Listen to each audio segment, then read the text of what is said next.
Voilà, tout le monde a entendu. Nous allons démarrer. Donc, nous sommes en plein écran. C'est parfait.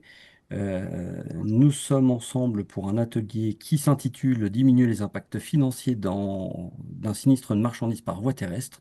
C'est bien spécifique et ça nous intéresse puisque dans la communauté supply chain, nous avons tous besoin euh, de transporter des marchandises et le plus souvent par voie terrestre. Alors, il y a d'autres modes de transport, mais aujourd'hui, on se focalise sur les voies terrestres. Et donc aujourd'hui, nous avons Olivier et Hélène qui vont nous animer ce webinaire, qui va nous donner des clés pour diminuer ces impacts financiers. Donc on espère repartir et nous allons repartir avec plus de choses avant le webinaire qu'après le webinaire. Donc je vais laisser la main à Hélène et Olivier. Vous vous synchronisez, je vous laisse faire et je vous souhaite à tous un bon webinaire. Merci. Eh ben, Merci merci beaucoup. beaucoup. Bonjour à tous. Alors moi, je suis Olivier Favelin, je suis ce qu'on appelle un agent général, un courtier aussi, et je suis partenaire d'Alp Supply Chain depuis presque un an maintenant, pas tout à fait.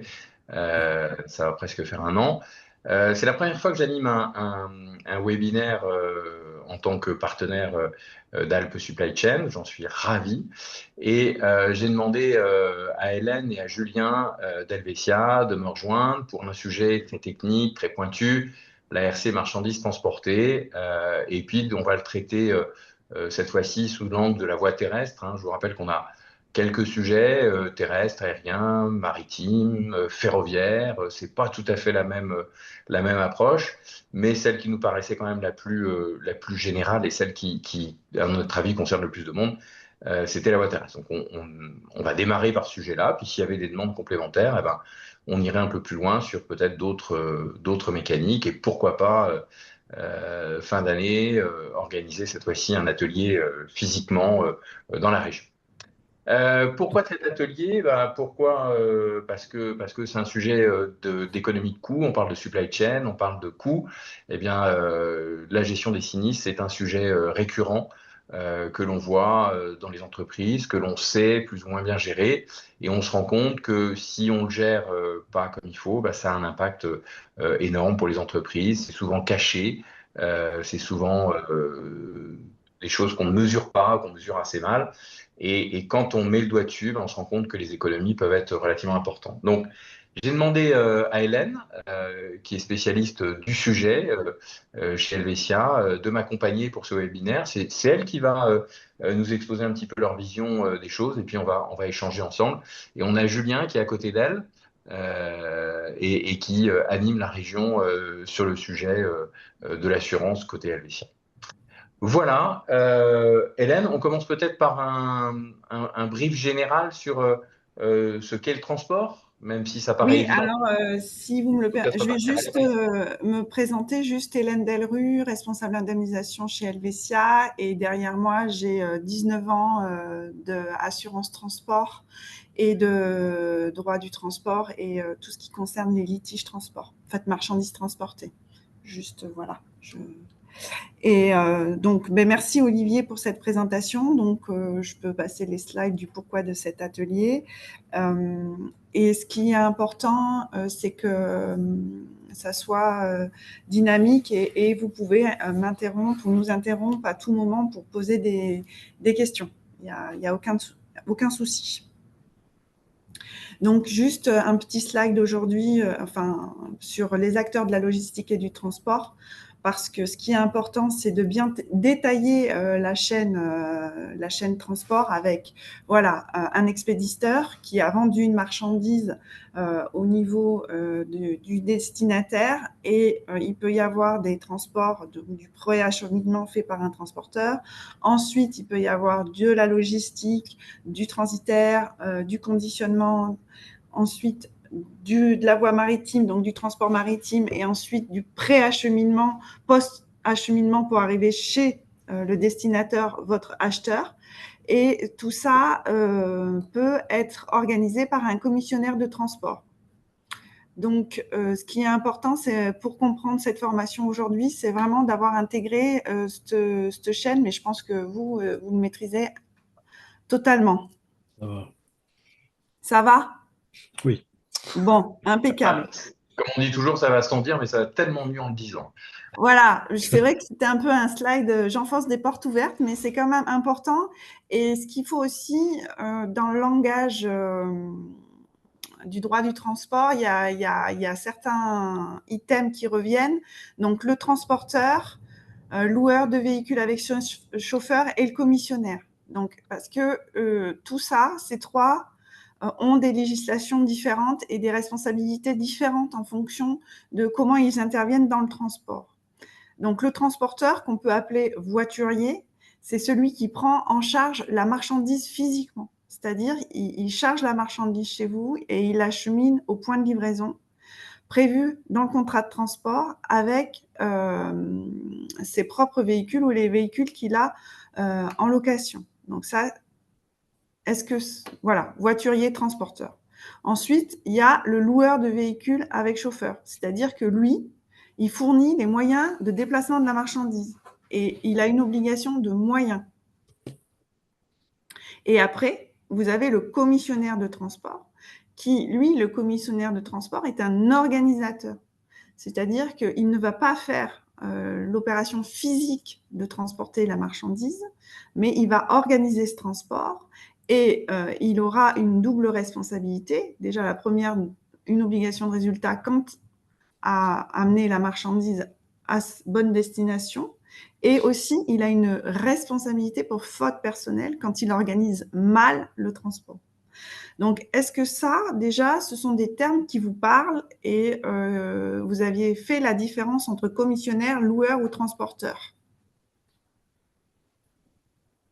Oui, bien entendu. Oui. D'accord. Alors, vous pouvez soit répondre dans le chat et vous avez aussi des petites réactions si vous souhaitez réagir euh, qui vous permettent de faire des petits pouces quand c'est bon pour vous. On voit Sébastien Fournier, Manon qui lèvent des petits pouces. Super. Alors, nous, on n'a pas le retour caméra au niveau des petits pouces. Donc, Je les Moi, vois. je les vois, c'est sympathique, hein, ça anime bien la présentation. Alors, du coup, on va peut-être s'organiser autour de 5 points. Enfin, on va pas peut-être, on va s'organiser autour de 5 points. On a fait un rappel général sur le transport, ce qu'était le transport. On va quand même, parce que c'est la base de toutes les relations entre le donneur d'ordre, le chargeur, le transporteur, le commissionnaire.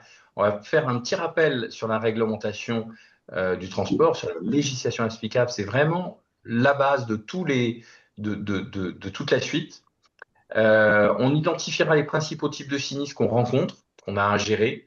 Voilà. Les comportements qui pourraient qui pourraient permettre d'éviter un sinistre, voire l'ampleur d'un sinistre.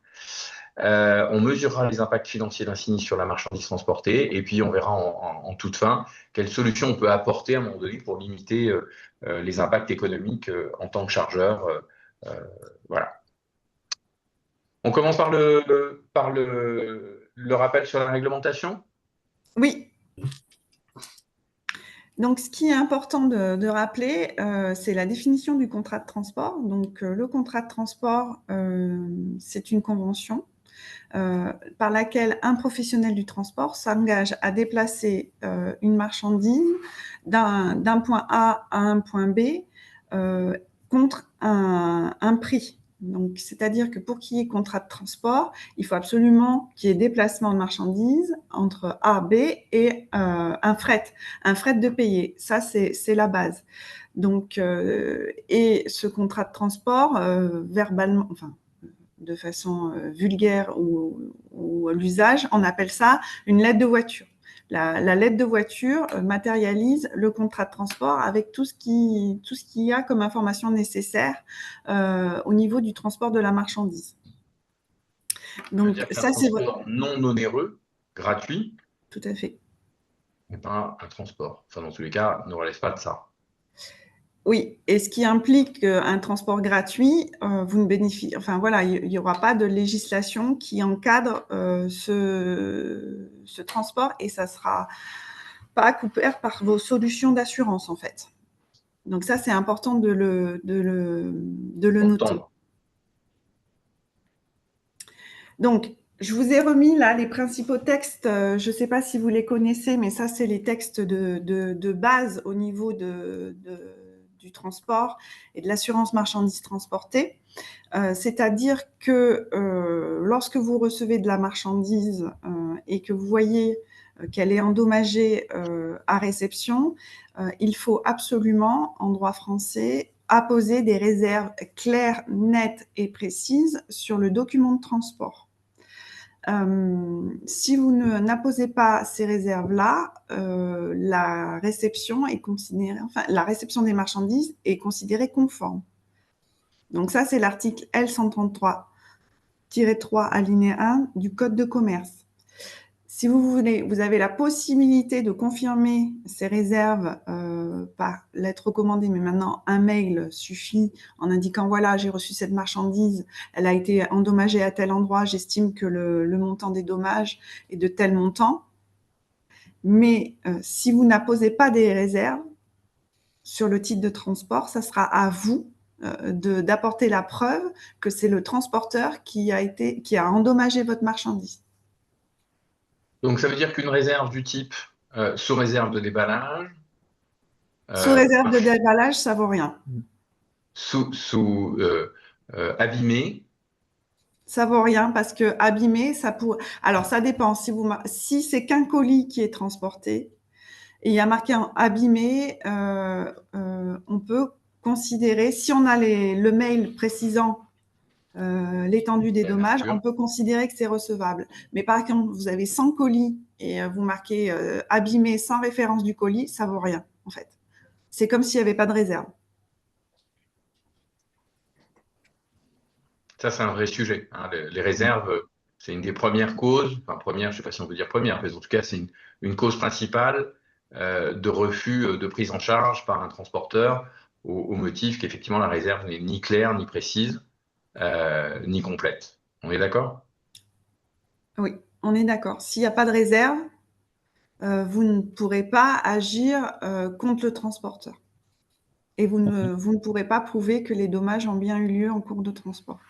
Ah ben, on a une question intéressante de Sébastien qui est un néophyte en transport. Hein. Les photos à l'instant T, est-ce qu'elles permettent d'aider à documenter le sinistre? Alors, les photos, oui, ça peut aider à documenter le sinistre, mais s'il n'y a pas de réserve, ça ne prouve rien en fait. D'accord. Donc, des photos, c'est bien, c'est un plus, mais s'il n'y a pas de réserve, ça vaut rien. Pour Et faire en simple. plus, il faudra prouver sur ces photos, bon, je sais qu'avec les iPhones, on peut voir le lieu, la date, l'heure par rapport à l'heure de la livraison. Mais non, s'il n'y a pas de réserve sur le titre de transport, ça vaut rien. Ouais, donc, Et je sais pas si... c'est quand même le Pardon. premier point à travailler avec ses équipes. C'est comment on fait des réserves. Ouais, tout à fait. C'est comment on les rédige, comment on travaille avec les équipes. Je ne sais pas si vous faites appel à des messagers type Chronopost ou pas, parce que là, il n'y a plus de bon papier, en fait, de lettres de voiture papier, c'est que dématérialisé. Et vous n'avez souvent pas l'endroit pour marquer les réserves. Donc, ça, il faut voir avec vos services logistiques, enfin, qui réceptionnent de la marchandise, comment vous faites pour matérialiser les réserves quand vous recevez un colis endommagé. Et attention, carton endommagé, ça ne prouve pas que la machine à l'intérieur ou le matériel à l'intérieur du carton est endommagé. C'est-à-dire qu'il faut être vraiment précis. Tout à fait, parce qu'on peut avoir un carton endommagé qui n'a pas affecté la marchandise. Et donc là, Exactement. ça ne vaut pas le coup peut-être de faire d'aller plus loin.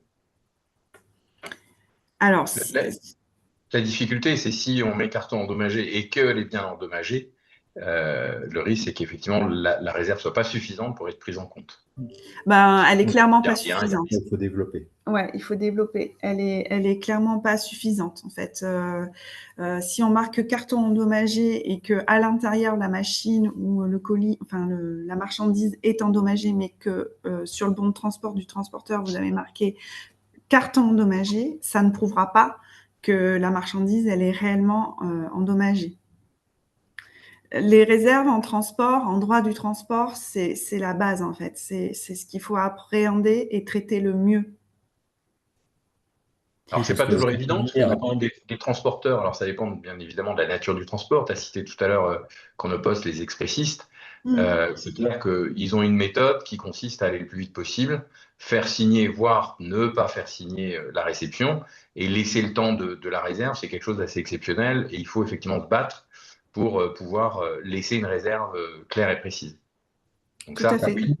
tout le monde le vit à son domicile, hein. C'est peut-être pas dans le milieu professionnel, mais nous sommes tous des acheteurs du e-commerce. En tous les cas, on a déjà vécu cette expérience. On voit bien le livreur qui arrive, qui nous fait d'abord signer le document et après nous remet le colis. C'est souvent un peu l'inverse qu'il faut faire, c'est prendre le colis, le regarder et après signer, si nous sommes d'accord. Exactement, Oui, c'est ça. tout à fait. pas facile. Est-ce qu'il y a des questions d'autres questions sur les réserves? Oui, on a une question sur est-ce que les réserves peuvent prouver la référence du colis endommagé?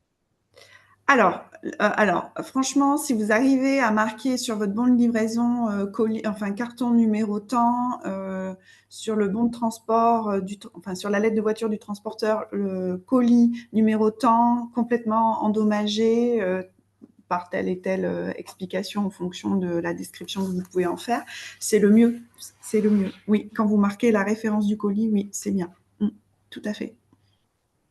Top. Bah, si on n'a plus de questions, c'est bon, on a vu Alors, ces petits textes en France super. et à l'étranger, parce qu'à la fin, il y a quand même marqué la CMR, c'est important.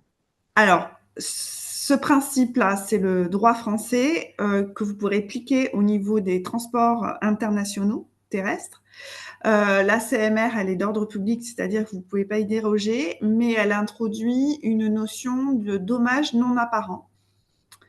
C'est-à-dire que pour les transports internationaux, prise en charge France et après destination Europe, vous avez la possibilité de confirmer vos dommages non apparents, qui ne sont pas apparents lors de la livraison, dans un délai de 7 jours à compter de la livraison. 7 jours coulants.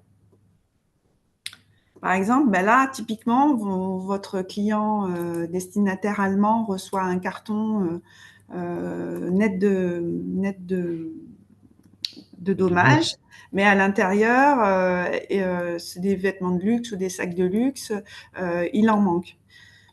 Et bien là, en CMR, vous avez la possibilité de faire une réclamation contre le transporteur en indiquant, ben voilà, colis manquant à destination, et cela dans les 7 jours suivant la livraison. Colis ou article à l'intérieur Oui, du...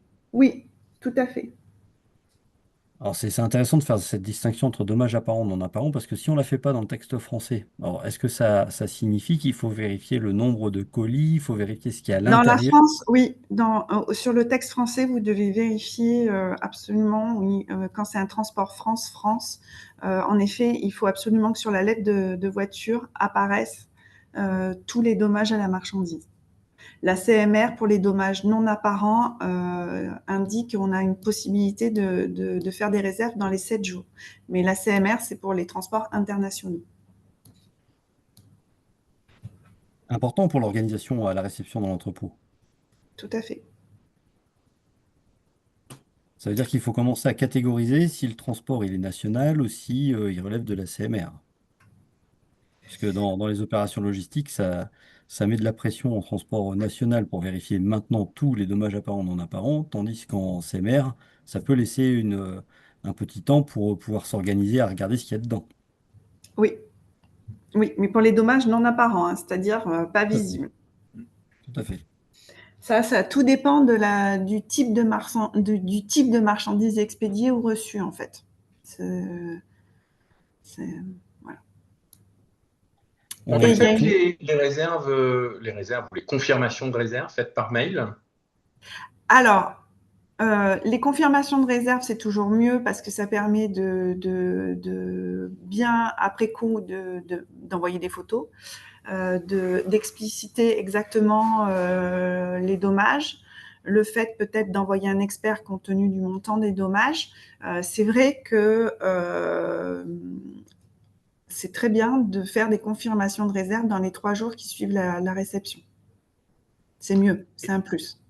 Par mail, on n'a pas de difficulté. Aujourd'hui, on se Par mail, connaît. on n'a pas de difficulté. La Voilà. jurisprudence, elle s'est assouplie. Hein. Quand on voit par acte extrajudiciaire ou lettre commandée, le mail est tout à fait admis. Oui, tout à fait. Une bonne Ça nouvelle, c'est une bonne nouvelle simplifie. pour les entreprises. Voilà, Oui, ça oui, simplifie oui, quand même oui. beaucoup les choses, hein. Quand il Parfait, y a ben, on des a une réserves, question. quand il y a des réserves sur la lettre de voiture. Justement, on a une question. Oui. Dans le cas où le chauffeur n'est pas présent lors du déchargement, euh, et vers qui on peut se retourner en cas de dommage sur les colis? Alors, c'est un vaste débat. Le déchargement, j'ai fait un slide après, mais je peux répondre. On Le va l'aborder. déchargement, tout dépend en droit français, là je parle que français, tout dépend du type de marchandise et du poids de la marchandise. Est-ce que notre interlocuteur peut nous donner un exemple? Est-ce que c'est Oui, un petit bonjour. colis? En fait, je parlais surtout dans le cas où le chauffeur il n'est pas présent lors du chargement. C'est-à-dire, imaginons qu'il charge des colis, peu importe où, dans un entrepôt. Pour des raisons de sécurité, il ne peut pas assister au chargement. C'est notifié sur la CMR. Ces colis sont livrés et à ce moment-là, quand ils sont livrés, on se rend compte qu'il y a une problématique, abîmée, peu importe, mais qu'il y a un problème sur les colis. Dans ce cas-là, l'entreprise qui reçoit les colis, est-ce qu'elle se retourne quand même contre le transporteur qui lui-même va se retourner contre le chargeur ou est-ce qu'on passe directement au chargeur? Enfin, Alors, ça se passe du alors votre coup. question, elle nécessite de la détricoter en fait. La première phase, je comprends, il y a une phase de chargement. Donc, c'est-à-dire que le transporteur met sa semi à quai et vous chargez. C'est qui charge en fait à l'intérieur de la semi? Comment ça se passe? C'est les personnes qui sont dans l'usine en fait, qui chargent. D'accord. Et c'est du plus Euh, de 3 tonnes? C'est un envoi global? oui, oui, oui, un envoi global. Ouais, ok. Donc, à partir du moment où, là, si c'est un envoi de plus de 3 tonnes et que le transporteur il n'est pas physiquement présent au niveau du chargement et que ça va chez un même destinataire, Oui, voilà. Et si ça va dans un même destinataire, donc ce sont les personnels de l'usine qui font le calage et l'arrimage des colis à c'est l'intérieur de la ça, semi-remorque. exactement, oui, oui. Donc, dans ce cas-là, le chauffeur, lui, il prend la marchandise, elle est déjà chargée, qu'elle est arrimée par les équipes de l'usine, Oui. et il y a des dommages à l'arrivée. Et si c'est du plus de 3 tonnes, le transporteur, il ne peut pas être tenu responsable parce qu'il n'est pas intervenu sur le chargement, en fait. Et le droit français dit que pour les opérations de plus de 3 tonnes, la responsabilité des opérations de chargement, calage et arrimage s'effectue sous la responsabilité du chargeur, de l'expéditeur. D'accord. Après, Et si ça part vers plusieurs prestataires différents? alors après, c'est ce que j'allais dire. Si le transporteur intervient parce que il fait une tournée, et s'il Oui, intervient et qu'il touche au chargement et qu'il ne remet pas le calage et l'arrimage et que tout s'écroule parce qu'il a oublié de mettre une sangle ou mettre des patins ou bloquer les roulettes, là c'est différent en fait.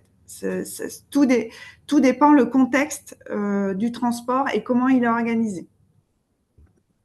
après, c'est compliqué, j'imagine, de pouvoir prouver que c'est le chauffeur qui n'a pas remis l'arrimage. Enfin, j'imagine que chacun essaye de se renvoyer la balle dans ce cas-là. Et après, ben, le seul curseur, c'est que nous, on demandera les titres de transport, c'est-à-dire il faut transmettre les différentes lettres de voiture pour nous indiquer s'il s'agit d'une seule livraison ou de plusieurs petites livraisons et des consignes que vous avez données au transporteur. Ce qui est important, que le chargeur a donné au transporteur. exactement. Ce qui est Oui, important, oui. vous, en tant que chargeur, c'est les consignes données au transporteur pour effectuer son transport. Et ces consignes, elles doivent être notifiées sur le BL, sur la Ah non, CMR alors ou... les consignes, elles doivent être en amont. J'en parlerai un Ah, petit peu pardon. tout à l'heure, mais c'est pas grave, on peut discuter. C'est vos consignes, les consignes que vous devez donner au transporteur, c'est dans votre ordre de transport quand vous demandez au transporteur de faire la prestation. C'est-à-dire que vous lui dites, voilà, moi je veux que tu fasses ça, que tu fasses ça, que tu fasses attention à ça, que tu respectes ça, et en amont en fait du D'accord. transport. Je ne sais pas quel type de marchandises vous expédiez. Ou à quel type Euh, de transport fait différence? c'est des produits non dangereux, c'est des meubles. D'accord. Alors les meubles, ça dépend si c'est gros, petit, des petits cartons, des gros Non, colis, c'est des gros gros. canapés, c'est gros. Donc Mm. ce qui est important ici, oui, c'est déjà de réfléchir à votre plan de chargement, c'est-à-dire de mettre les meubles qui vont être livrés en dernier au fond de la semi-remorque et ceux qui vont être Oui, ça, on a livrés. un ordre. Ça, c'est nos caristes, ils connaissent l'ordre. Donc, ils savent D'accord. dans quel ordre, en fait, ils doivent charger. Et après, est-ce que vous travaillez avec des sangles, avec des Non. patins anti-glisse? Donc, après, à voir avec votre transporteur pour mettre des sangles, des patins anti-glisse en indiquant, voilà, là, j'ai cinglé, j'ai mis des patins, tu touches pas, tu les fais un après les autres. Et comme ça, vous pourrez voir s'il a respecté ou non les consignes. D'accord. D'accord, merci. Après, oui, c'est une question de preuve. Et la preuve, c'est par tout moyen d'action. En fonction du montant des dommages, on peut envoyer un expert. D'accord. Donc, au niveau du droit des transports, il y a une deuxième notion juridique qu'il faut absolument intégrer. C'est l'article L133-6 alinéa 1. C'est les actions contre le transporteur ou le commissionnaire de transport sont prescrites dans un délai d'1 an à partir du moment où vous avez mis les réserves sur le bon de transport. Passé ce délai d'1 an, les actions contre le transporteur sont forecloses. Ça a quelle incidence, cet 1 an? Ça veut dire quoi, C'est-à-dire concrètement? que aujourd'hui, vous recevez des marchandises qui sont endommagées. Donc, vous vous apposez des réserves, donc on est le 23 juin 2025. Vous avez 1 an pour que le transporteur vous paye au niveau des dommages. Si vous présentez votre facture de réclamation le 30 juin 2026, le transporteur vous dira « ben non, c'est prescrit ». Ça éteint l'action contre le transporteur. Et donc, on a un moyen de gérer ça, l'assignation. Exactement. Si vous voulez interrompre la prescription contre le transporteur, le moyen, c'est l'assignation ou le fait de demander un report de prescription. C'est-à-dire solliciter une suspension voilà, un report de prescription pour dire voilà, je reporte d'1 mois, 2 mois, 3 mois la prescription. Mais il faut que toutes les parties soient d'accord. C'est un délai très court. Et c'est un délai très court qui s'applique également au niveau CMR, en droit international terrestre.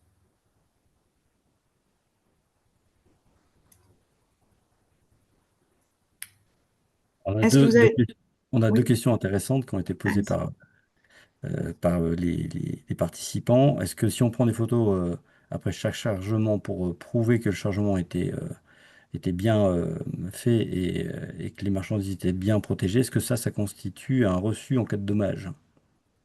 Alors, c'est une preuve pour dire que le chargement a été fait correctement au départ. En effet. En fait, je vous conseille de faire des photos de vos chargements au départ, tout à fait. C'est vraiment une preuve et pour avoir géré un certain nombre de dossiers, c'est ce qui nous manque le plus souvent pour dire que les opérations de chargement calage RMH sont bien faites. Tout à fait. On a aussi une autre question, hein, j'en profite parce que vous êtes bien questionné là, dès le début du webinaire. Quand on a un chargement complet, on dit que c'est plutôt le chargeur qui est responsable de cet arrimage, mais en réalité, ce sont le chauffeur qui sangle la marchandise. Alors, qui est responsable en cas d'avarie lorsque c'est un problème d'arrimage? Alors, donc là, ben, je vais passer sur le focus, le code du transport sur les contrats types en droit français. Le législateur, il a fait plusieurs contrats types. Donc, vous trouvez les contrats types marchandises diverses et ordinaires, température dirigée, convoi exceptionnel, animaux vivants, véhicules roulants, citernes, commission. Si vous voulez, le législateur, il a fixé les règles au niveau des opérations de chargement, calage et arrimage. Je vais vous donner un exemple tout simple. En marchandises divers et ordinaires, donc les marchandises lambda, quand l'envoi fait plus de 3 tonnes, c'est-à-dire transport d'un point A à un point B et votre colis il dépasse les 3 tonnes, le législateur indique que le chargement, calage et arrimage donc, et les opérations de sanglage sont à la charge du chargeur parce que c'est une grosse marchandise et c'est le chargeur, l'expéditeur qui le connaît le mieux et qui peut la cingler au mieux. Si le transporteur fait ces opérations-là, elles sont réalisées pour le compte du chargeur et le transporteur ne sera pas responsable. Ah, après, il y a une exception, c'est définir avec votre transporteur le fait qu'il assume de faire ces opérations-là, mais il faudra que ces opérations-là soient contractualisées, qu'il y ait un contrat pour ces opérations-là et qu'elles soient rémunérées. Si elles ne sont ni contractualisées ni rémunérées, ça sera votre responsabilité et cela même si le transporteur les fait pour votre compte. Et bon, je fais juste une aparté. Pensez au risque corporel.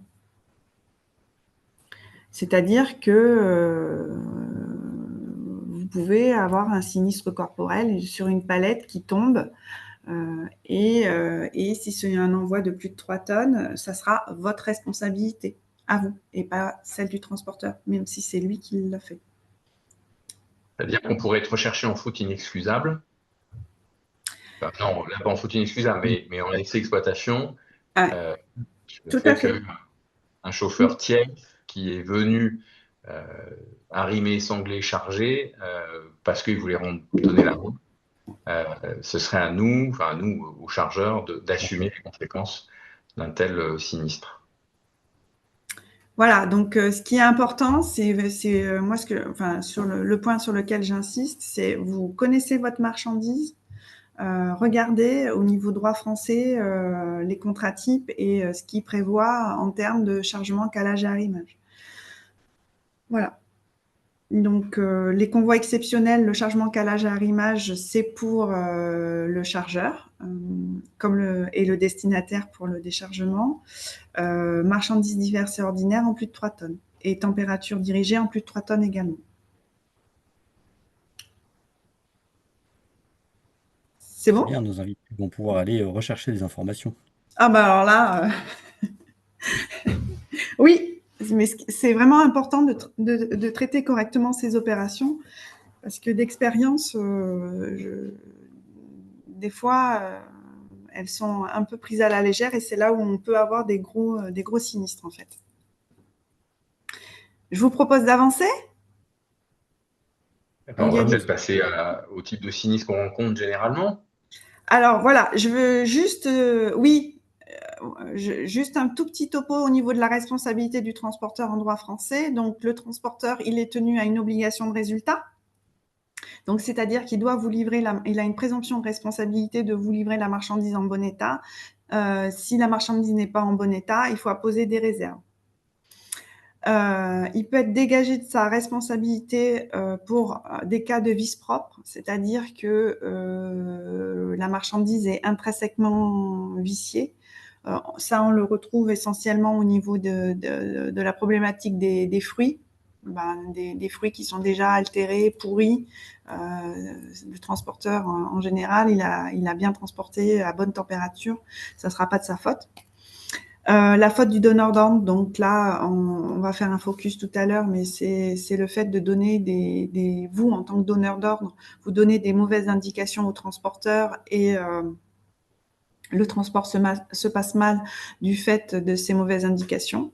Et il y a aussi la notion de force majeure. Donc, le fait c'est un fait qui est imprévisible, irrésistible et extérieur, et le transporteur, il ne pouvait pas éviter le sinistre. Donc, la prescription des 1 an, et il y a des limites légales au niveau de l'indemnisation des marchandises. Allez, on va passer aux principaux types de sinistres. Donc, les sinistres, je vous ai mis les sinistres que l'on rencontrait vraiment le plus fréquemment. Je vais peut-être enfoncer des portes ouvertes et ça, j'en suis désolée, mais je voudrais quand même attirer votre attention sur 2-3 points. Donc, ce qu'on rencontre, c'est l'accident caractérisé. C'est le fait, voilà, le transporteur a un accident, la marchandise est totalement endommagée. Ce qu'il faut faire ce qui est important de voir avec le transporteur, c'est dans quelles circonstances a eu lieu cet accident, parce que ce que l'on peut rencontrer là, c'est une grave infraction d'un véhicule tiers qui percute le véhicule de notre transporteur ou de votre transporteur. Et si vous voulez, là, la législation et la jurisprudence dit c'est un cas de force majeure. Donc, ça veut dire que là, le transporteur, il est complètement exonéré de sa responsabilité et vous devez assumer la charge totale du sinistre. Ça, il faut que vous soyez très vigilant au niveau des accidents caractérisés et de cette notion de force majeure. Est-ce que ça veut dire qu'on peut pas ça veut dire qu'on peut pas se retourner contre celui qui a causé l'accident? Après, oui, mais donc ça va impliquer en général, donc ça c'est des gros accidents très très lourds, ça va impliquer un déplacement des forces de gendarmerie ou de police, une rédaction de PV, obtenir le PV pour avoir les coordonnées de l'assureur adverse, faire un recours contre l'assureur adverse. Il se peut qu'il soit étranger, donc là c'est encore plus compliqué. Et vous, entre-temps, vous avez votre marchandise qui est en perte totale, le plus généralement, ou très endommagée, et vous avez que vos yeux pour pleurer, en fait. Moi, je vous parle d'expérience. Là, j'en ai eu un tout récemment où j'ai 150 000 € de dommages. Enfin, j'assure le propriétaire de la marchandise. Il y a eu un accident caractérisé énorme avec 4 corporels très graves. Et c'était un tiers étranger qui n'a pas respecté le code de la route, qui a doublé sur une ligne blanche, qui a percuté notre transporteur et perte totale. Et là, 150 000 €. Donc, le chargeur, il était content d'être assuré chez Helvetia. Parce que nous, on est derrière, on va lui payer sa marchandise et on va gérer l'ensemble du recours contre le tiers étranger, parce que c'est un tiers des pays de l'Est. Donc, voilà, c'était ce focus que je voulais faire vraiment sur l'accident caractérisé. Ensuite, ce qu'on rencontre ici, c'est aussi le type d'incendie. Vraiment, faites attention aux incendies, faites attention aussi aux conditions de stockage et de logistique de vos marchandises et de vérifier si vous avez des batteries au lithium ou pas. Il faut savoir que là, aujourd'hui, nous, on rencontre énormément d'assureurs, je parle, d'incendies liés aux batteries lithium. Il y a déjà 3 porte-conteneurs qui ont cramé en plein océan parce que une batterie lithium était instable. Donc le MOL Confort. Pardon ? Le MOL Confort, le premier. Oui, mais là, il y en a un qui est en train de cramer. Je vous m'excuserez, mais je ne me souviens plus de son nom. Il y en a eu un là, tout début juin. Donc, c'est une vraie problématique. Après, vous avez le sinistre dommage pur et dur, choc de palais, casse. Donc, voilà, là, je passe. Mais je ne sais pas si vous faites de la température dirigée. au niveau de vos chargements. Mais ce qui est important en température dirigée, c'est de vérifier la température des marchandises au départ. Donc, du coup, on a des chargeurs en température ou pas? Oui, on a Manon hein, qui fait de la fourniture médicale. Moi aussi, je travaille actuellement dans la glace. D'accord. Mhm. Et donc, elles sont toutes sujettes à variation de température. Alors, oui, donc en plus, au niveau médical, il y a le principe de précaution et ce sont des colis qui pèsent pas extrêmement lourd, donc les limites opposables aux transporteurs sont faibles. Moi, ce que je peux vous conseiller, c'est vraiment, vraiment de prendre température de la caisse du transporteur avant départ, de ne pas charger les marchandises dans une caisse trop chaude et de vérifier vos températures une fois chargées dans le véhicule du transporteur et de le marquer sur la lettre de voiture, chargement de la marchandise à tel degré ou à moins tel degré dans le véhicule transporteur. Ça, c'est indispensable. Et ensuite, ce que nous, on rencontre énormément aujourd'hui, c'est le vol. Il y a voilà, on rencontre beaucoup de vols et un nouveau type de vol, c'est les détournements de fret. C'est-à-dire qu'on a des faux transporteurs qui utilisent soit les bourses de fret, soit qui achètent dans les pays de l'Est des vraies sociétés pour se donner une légitimité et qui prennent du fret en France et qui viennent charger les marchandises chez vous, chez les chargeurs, et qui partent et le destinataire final ne reçoit jamais sa marchandise. Donc, il y a vraiment, vraiment des précautions à prendre, c'est-à-dire que vous, quand vous confiez de la marchandise un peu sensible au vol, vous devez vérifier la légalité ou la véracité juridique du transporteur, vérifier si l'entreprise est bien inscrite, voir téléphoner carrément. Moi, je ne sais pas si vous affrétez des étrangers ou vous passez chez un commissionnaire transitaire français. Donc, il faut vraiment Ça, faire le... bon, est-ce qu'on est en train de parler du devoir de vigilance? Ah, mais plus que... Je marquerai de l'extrême Pire, vigilance. pire, pire que le devoir de vigilance. Alors, c'est un retour à ce qu'on a connu dans les années 80-90, avec les bourses de fret qui naissaient à l'époque avec le numérique, et où on a eu beaucoup de vols. Alors, on a eu l'impression que ça s'est sécurisé par un moment, et là, ça revient. Oui, ça revient. Les faux transporteurs utilisent, en fait, si vous voulez, ils usurpent les identités de vrais transporteurs, sauf que dans leur adresse mail, ils changent une lettre. Donc, vous croyez affréter un transporteur qui a pignon sur rue, mais en fait, non. Et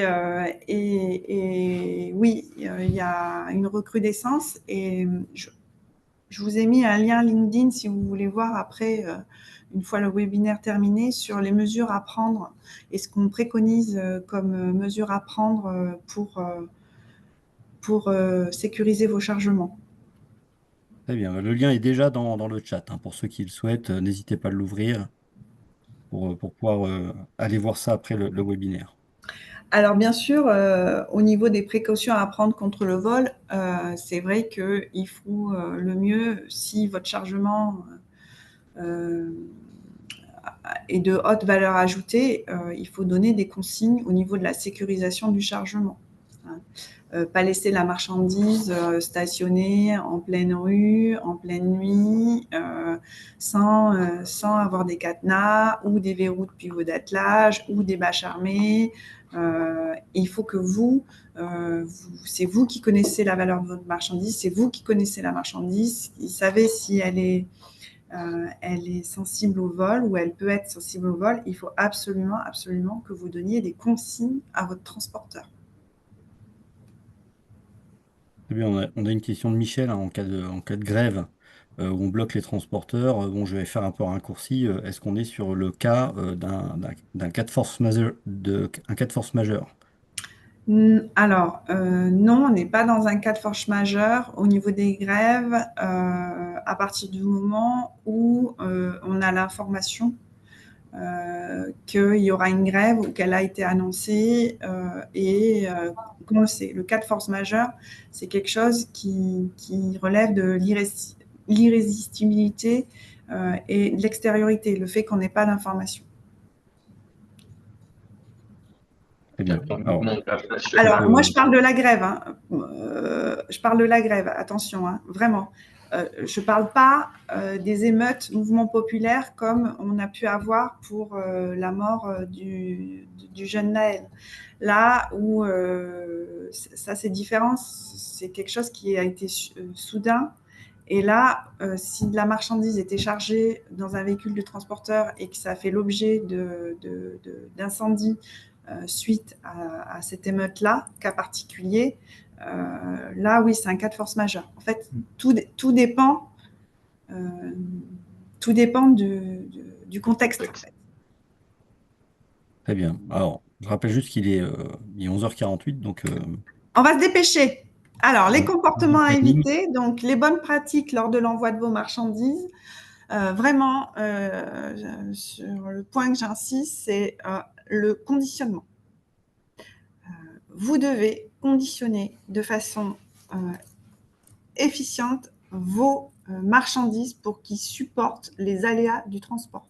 Si vous ne faites pas ça, c'est considéré comme un cas exonératoire au niveau du transporteur. C'est normal, le transporteur, son boulot, c'est de transporter la marchandise. Si elle n'est pas bien conditionnée pour être transportée, il ne peut pas être tenu pour responsable. Deuxième point sur lequel j'insiste, c'est être précis au niveau des consignes de transport. C'est-à-dire, voilà, ma marchandise, elle est un petit peu haute, je dois indiquer au transporteur que le centre de gravité est un peu haut. Vous devez indiquer, ben voilà, on parlait du médical, le fait, voilà, mes marchandises, elles doivent être transportées à moins 18, moins 20. Et également, vous devez être précis parce que si vous avez des petits colis, en général, il y a des transbordements, des ruptures de charge. Vous devez être précis sur le fait de ce que vous entendez, enfin, ce que vous voulez au niveau du transport. C'est-à-dire, est-ce que vous voulez une interdiction du sous-vêtement? Est-ce que vous voulez éviter les ruptures de charge? Ça, c'est vous qui connaissez votre marchandise. C'est vous qui devez donner des consignes aux transporteurs. Il est important, et j'insiste, en général, de bien traiter le transport. Quand on traite bien le transport et qu'on donne des consignes correctes aux transporteurs, on réduit la sinistralité. Et on va pouvoir le faire à deux niveaux, à l'ordre de transport et sur la CMR pris pour le transporteur. Voilà. Donc oui, l'ordre de transport, je prépare mon transport, je donne toutes les consignes et ensuite on peut rajouter des notions sur la CMR ou la lettre de voiture. Donc, je vous ai fait un petit focus au niveau de la répartition des opérations de chargement, déchargement, calage et arrimage pour les marchandises diverses et ordinaires, donc entre moins de 3 tonnes, plus de 3 tonnes. Ça, j'en ai parlé, donc je vais peut-être avancer sur ce point-là, à moins qu'il y ait des questions. Non, on aura un webinaire sur le cadre juridique de l'arrimage de marchandises avec l'association. Donc, on Ah, reviendra bah alors dessus. j'avance. Donc, vous savez que le transporteur, à partir du moment où il y a des réserves sur le titre de transport et qu'elles sont recevables, le transporteur, comme c'est une responsabilité de plein droit, le législateur a limité sa responsabilité. Donc, je pense que vous avez déjà tous entendu parler des limites de responsabilité. Oui. Voilà, il faut savoir aujourd'hui qu'il y a juste une nouveauté, il y a un nouveau contrat type citerne, donc je ne sais pas si vous faites de la citerne qui est sorti, qui a modifié les limites. Donc là, vous avez le tableau à jour. Hein. C'est aussi valable pour les citernes plus virulentes ou pas du tout?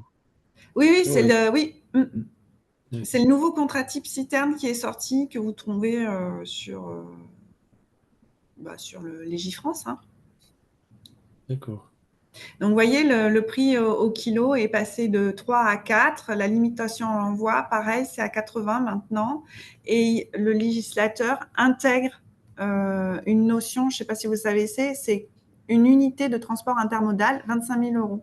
C'est-à-dire que maintenant, il y a une limite de responsabilité pour l'unité servant au transport. D'accord, donc si vous faites un conteneur citerne que vous mettez sur un châssis, vous êtes limité à 25 000 euros. Oui. Voilà. Avant, c'était 0. Avant, c'était 0, ouais, tout à fait. Donc là, ça aggrave la responsabilité du transporteur. Alors, donc là, on va faire des petits cas pratiques. C'est juste pour vous donner un exemple de ce qui peut vous arriver. Donc, on a pris les plus faciles, hein, l'envoi national de moins de 3 tonnes. L'exemple 1, on a 10 colis d'un poids de 250 kg pour une valeur de 10 000 euros. Le poids donc, du colis, c'est 25 kg. Et à réception, il y a un colis manquant. Donc, quelle sera la limite applicable? Il faut savoir qu'en droit français, c'est toujours la plus petite qui est retenue. Donc un colis, si on revient sur le tableau, c'est une limite à 1000 ou 33 euros du kilo du poids brut endommagé. Donc là, c'est 33 fois 25 kilos. La limite est de 825 euros. Et votre marchandise, elle peut valoir, je ne sais pas, 5 000 euros. Mais le transporteur, il vous remboursera 825. Est-ce que ça vous parle? Oui, tout à fait. Malheureusement, ça vous a déjà parlé. Oui. Donc, bon, l'exemple numéro 2, c'est pareil, hein, c'est la notion des 1000 euros avec le calcul des deux limites. Hein. Il faut toujours calculer les deux limites. Donc, 10 colis pour un poids de 2,5 tonnes avec une valeur de 10 000 euros.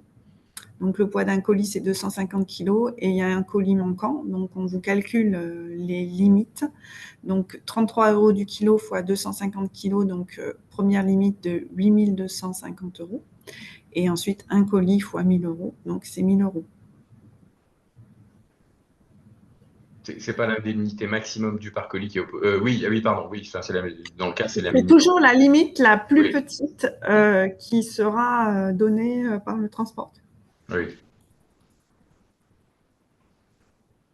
Donc ça, c'est le cas facile en national. Après, on a le cas plus compliqué en CMR, peut-être. Alors, bon, c'est pas compliqué du tout, hein, parce que la CMR, c'est la limite, c'est 8,33 DTS fois le poids brut de colis, enfin le poids brut de colis endommagé. Donc là, si vous prenez un colis endommagé à 25 kg, 8,33 DTS, vous gardez en mémoire, c'est à peu près 10 euros, à peu près. En fonction du cours du DTS, donc c'est 6 monnaies. Le DTS, c'est une moyenne du cours de 6 monnaies, mais 8,33, c'est à peu près 10 euros. Donc là, ça vous fait 25 fois 10, ça vous fait 250 euros. Voilà. Et sachant qu'en CMR, seul le dommage matériel est indemnisé. Hein. Ça veut dire que si dans ce qui est endommagé, il y a des produits qui ne sont pas altérés, qui peuvent encore être mis à la consommation, vendus, eux, ils ne rentrent pas dans le préjudice, dans le tout à fait. montant calculé. Oui, tout à fait. Donc, oui, tout à fait. C'est vraiment la marchandise endommagée. Donc on comprend les transporteurs qui veulent vraiment s'assurer de la marchandise qui est endommagée ou pas, parce qu'on peut faire ce calcul, mais parmi cette marchandise, même si ça contient une palette, il n'y a peut-être qu'un carton sur la palette qui est endommagé, et le chargeur peut avoir tendance à avoir une limite de responsabilité haute, alors qu'on parle que d'un colis finalement qui est endommagé sur cette palette. Il faut encourager le tri, hein. Enfin voilà, si dans la mesure du possible, encourager le tri et le sauvetage de la marchandise. Bon, je vais peut-être avancer parce qu'on arrive à la fin du webinaire. Donc, je vous ai mis un petit peu un récapitulatif de ce qu'on s'est dit. Expéditeur, destinataire. Donc, au niveau de l'affrètement, c'est important de donner les instructions précises, caractéristiques de la marchandise, consignes de sécurité. Au niveau du chargement, donc vérifier l'identité du transporteur, l'adéquation du moyen de transport, réaliser des opérations de calage et arrimage en fonction du type de transport. Donc, s'assurer du bon déroulement de la marchandise pour le transport. La livraison quand vous recevez de la marchandise ou quand vous vendez, dites bien au destinataire d'apposer des réserves, de vérifier l'état de la marchandise, c'est hyper important. Et la mise en cause, on confirme les réserves et on fait attention à sa prescription dès 1 an. Voilà.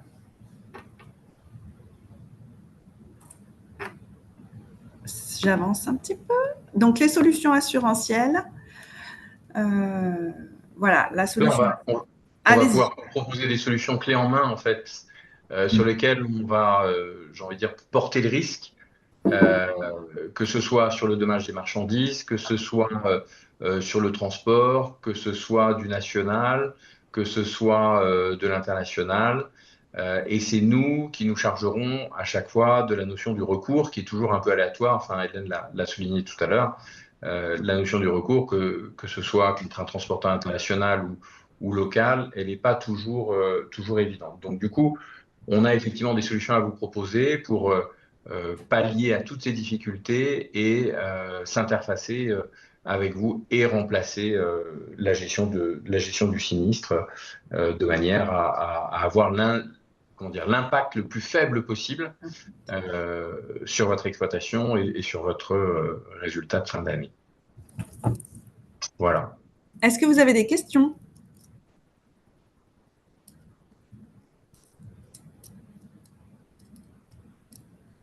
N'hésitez pas à ouvrir vos micros pour poser vos questions de vive voix, peut-être allumer vos caméras ou Oui, utiliser le je vais chat. arrêter le diaporama, comme ça je vais vous voir. On va vous voir avec Julien. Voilà. Je vais essayer de mettre d'autres personnes en... Je vais changer la configuration pour qu'on voit tout le monde.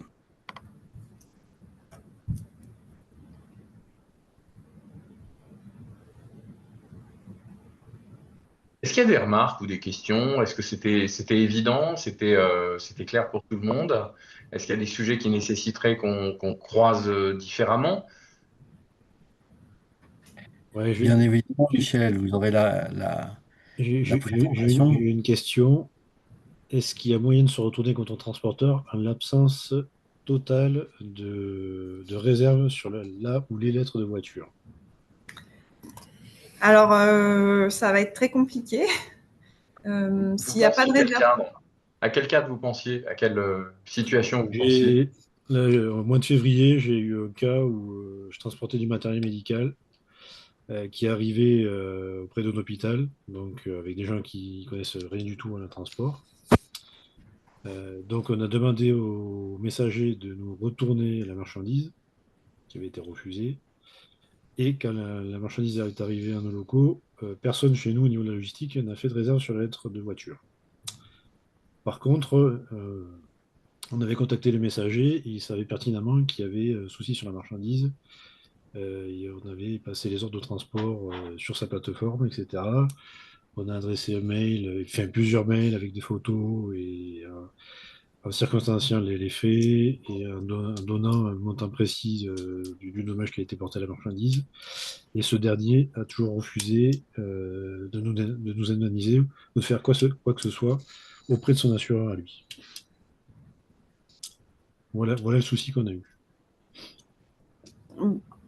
En fait, le fait de ne pas avoir mis de réserve, c'est comme si la marchandise elle a été livrée en bon état. Oui, c'est le souci. Ouais. Après, le seul moyen que vous avez, c'est de prouver que ça arrivait en cours de transport et là, c'est très compliqué. C'est très compliqué. Pas de réserve. Alors en fait, nous, au départ, on avait pris des photos de la marchandise. La marchandise est arrivée abîmée, donc quand elle est arrivée abîmée, nous, on a pris des photos au retour de la marchandise avec photos du carton percé. En fait, c'était un coup de palette. Donc, photo de la marchandise qui était vraiment abîmée avec le chiffrage. Donc, on a fait tout ce qu'il y avait autour de la lettre de voiture, mais il n'y avait pas les réserves. Et on n'a pas réussi à s'en sortir.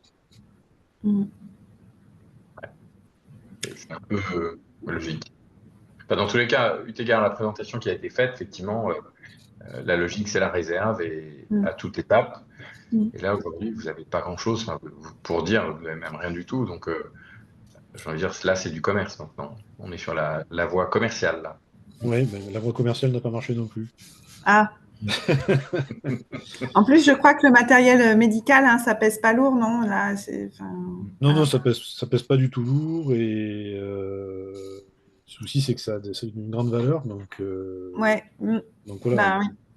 là, on a pris un litige quand même assez important à notre charge, entre guillemets, quoi. Ben voilà. Donc du coup, il y a des assurances qui existent, euh, Il faut des mais réserves. il faut des réserves. En Il faut fait, des réserves. franchement, j'ai insisté lourdement. Mm. Il faut vraiment, vraiment des réserves. Mais que ça soit en droit terrestre, en maritime, en aérien, il faut des Bien sûr. réserves. Alors, vous êtes face à un hôpital, effectivement, qui a réceptionné, peut-être même au bloc ou à la porte du bloc, ce qui arrive souvent, où c'est les services centraux. Ouais, c'est Vous ça. avez encore, alors ça n'a pas été fait, mais vous aviez encore peut-être l'ouverture de faire une réclamation après réception de manière formalisée, ce qui n'a pas été fait non plus là. Bah, disons que il y a eu 2 occasions manquées, quoi. Hmm. C'est vrai qu'au niveau du retour des marchandises, c'est là où il aurait fallu mettre les réserves sur le bon de transport. Ouais, mais c'est ça. Bah, après, je pense que c'est le manque de formation et d'habitude des personnels sur place aussi qui font que. Tout à fait. Je sais pas. Mais voilà, à réfléchir au niveau de fiches réflexes à apposer sur les quais de réception ou de livraison. Tout à fait, ouais. Bon, après, voilà, ils ont pris les photos, etc., mais ils n'ont pas porté les réserves. Oui, oui, Non, mais c'est vrai. c'est dommage, Émeric, pour la situation. Ça va être difficilement traitable, mais c'est une opportunité de progresser. C'est un formidable choc, je pense, pour les équipes, pour montrer qu'effectivement, on a peut-être eu un raccourci, un trou dans la raquette. Et si on continue comme ça, on est exposé au risque. Moi, en tant qu'ancien chargeur, ça m'est arrivé aussi, hein. Toutes les équipes ont fait les erreurs, surtout quand il y a du turnover, etc., etc. Et c'est souvent l'opportunité vraiment de progresser. Alors moi, donc les procédures, hein. Les procédures sur le quai, les procédures avec le transporteur, ça c'est assez clé. Est-ce qu'il n'y a pas aussi une question d'intérêt spécial à la livraison pour vous? Parce que si c'est cher et que ça dépasse les plafonds de responsabilité, est-ce qu'il ne faut pas anticiper ça? Alors est-ce que c'est l'assurance qui le fait ou est-ce qu'il faut payer un ISL, un intérêt spécial à la livraison à son transporteur? Ouais, après, Je pose la question aux professionnels. ça, c'est une question de direction. Ouais. Là, je pense pas que c'était à l'ordre du jour, entre guillemets. Après, l'intérêt spécial à livraison, attention, ça ne concerne que le retard, hein. Ah, que le Ouais, retard. ouais, ouais. D'où l'intérêt de voir ça avec des professionnels. Donc voilà, travailler que messager et gérer le retard, on va dire que c'est le métier de tous les jours, quoi. Bah, ça dépend desquels, hein. Enfin, c'est C'est la messager du typologie. groupe SNCF. Je vais pas citer son nom, mais Ah, Ouais. un petit messager. Ah, Géodis. ah, d'accord. Calberson. voilà, je vous dis, faut pas le citer. Non, mais ça peut arriver dans n'importe quelle entreprise de transport, hein. Nous Ouais, sommes que bien des sûr. humains et voilà. Alors, nous, on a beaucoup de chargeurs qui mettent sur leur colis des étiquettes sur le mode de fonctionnement des réserves. C'est pas mal ça. Voilà, ils mettent des grosses étiquettes. Merci de vérifier la marchandise et d'apporter les réserves, d'opposer les réserves, s'il y a lieu. Ça peut être un axe de progrès. Après, je suis pas sûr Et- que les personnels logistiques prennent le temps de lire ce qui est marqué sur les cartons, c'est ce qui m'inquiète un peu.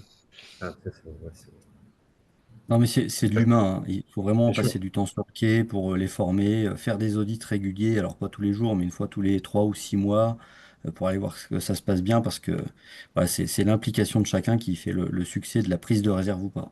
Ouais, bien sûr. Alors, je pense que on n'a plus de questions. Enfin, s'il y a d'autres questions, n'hésitez pas. Comme ça a été demandé, nous enverrons la présentation.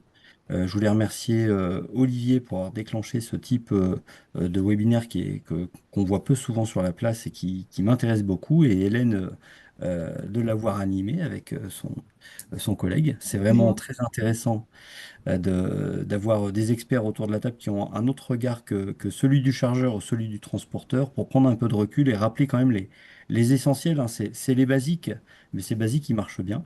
Je vous remercie de nous les avoir rappelés et puis d'avoir répondu aux questions des participants, puis donner leur cas concret pour qu'on puisse se confronter à la réalité. Et on voit que c'est pas si simple que ça. Il faut vraiment faire de la veille, avoir un fond réglementaires disponibles, accessibles pour pouvoir s'emparer du sujet dans les entreprises. Tout à fait. Ah, donc c'est la fin de notre webinaire. Je vous remercie tous. Je vous remercie les participants. On finit quasiment à l'heure. Ça a été un bon rythme. Le webinaire sera rediffusé sur la chaîne YouTube. Donc j'enverrai à tous ceux qui se sont inscrits, les 40 participants, le lien vers la vidéo. Comme ça, ils pourront la regarder tranquillement. Et pourront aussi la revoir en replay pour ceux qui ont peut-être loupé un moment euh, pendant le webinaire. Donc je vous remercie Merci. beaucoup. Et puis, Merci beaucoup. Merci. Merci Jean-Baptiste pour cette opportunité d'échanger. il y en aura d'autres. Il nous reste le maritime, l'aérien, il nous reste un tas de choses. Et puis ceux qui étaient intéressés par le sujet, hein, je les invite aussi à cliquer sur le lien que j'ai donné sur le cadre juridique de l'arrimage de marchandises en transport routier qui aura lieu avec un spécialiste de l'AFTRAL dans le courant septembre. Voilà, ça permettra de compléter encore et peut-être qu'il y aura d'autres choses qu'on fera dans l'association. N'hésitez pas à nous faire vos retours puisque on les prendra en considération pour essayer de proposer des nouveaux sujets et apporter de l'expertise comme ça a été fait aujourd'hui. Merci beaucoup pour votre expertise, chers animateurs. Merci. Merci. Bonne journée. Bonne Au journée, revoir. au revoir. Bientôt. Au revoir. Au revoir. Bonne journée, au revoir.